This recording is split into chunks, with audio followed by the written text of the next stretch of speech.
بیشتر در کجا از این پرداخت غیر نقدی استفاده میبرید؟ ما برای پرداخت مثلا ارزش خدمات‌رسانی‌های کمونالی اساساً برای پرداخت ارزش برق کمونالی و غیره ها. من در مؤسسه دولتی کار میکنم. من مجبورم که با پرداخت همون با کتی الکترونی استفاده برم. معاشم همونجا میگذرد، حرکت میکنم در نقطه های سودا، در نقطه هایی که برق و گرمی همشه با الکترونی استفاده میبرم. غیر نقدی بسیارتر удобный است برای که الکترونی هازی گفته счетчик با وای دارد کو личный счет личный счет با میسپرد تمام همه نقص برای که پیش وقتا می اومدن هر خیل آدم داره تق تق میکرد یک تاش می بیاد ژورنالش دستش ده پگاش می بیاد با یک ژورنال دیگه دستش با فقط پول جمع کنی بود کیسه بزنی حاضر نقص شده است همون личный счет که میسپرد تمام. Мы пользуемся проездом.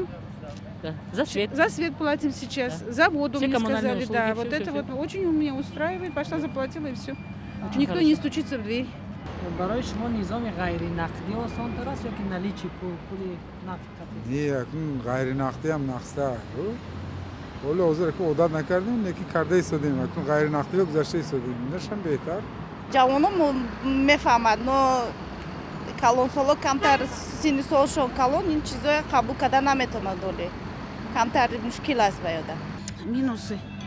Но мы еще не готовы, Если- наша республика, честно говоря, к этим. Если вовремя, конечно, перечисляют зарплату, можно перечислить сразу. Да. Если не вовремя, то это Вот у моей проблемы. сестры. Вчера принесли квитанцию, на следующий, через 2 дня он выключил ей свет, потому что она говорит, мне не заплатили на работе еще зарплату, а ей взяли уже выключили, а у нее на выключили карточке нету денег. Вот это вот минус это минус. огромный. Ну, во-первых, интернет-связь, если подводит, то, конечно, и перевод не осуществишь. А в остальном у меня не было трудностей. И я думаю, что когда набьешь руку и когда будешь знать процесс, ну, это не так сложно. چی پیشنهاد دارید برای بهتر کردن همین سیستم؟ اگر بسیار جو همین غیر نقدی میکردن بهتر ناز بود. اگر ما همین ترانسپورتمون هم همون من همین الف میشد یا دوشنبه سیتی میشد همون کارتچکا کتی بسیار خوب میشد. Хай бахром همش میشه آهسته со временем. یا نه خیلی ترقیات پیش رفته است آهسته باید همش الکترونیک شود.